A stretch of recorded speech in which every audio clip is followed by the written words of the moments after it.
প্রত্যেকটা ব্যক্তিকে 5 বার পরীক্ষা করা হয়। প্রত্যেকটা ব্যক্তিকে।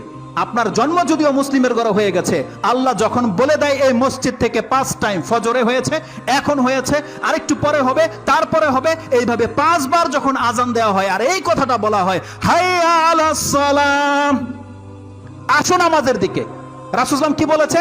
এখানে কেবলমাত্র তারা এই ডাকের সাড়া দেবে যারা প্রকৃত অর্থে আল্লাহর কাছে ঈমান এনেছে, তারা ডাকে সাড়া দিবে।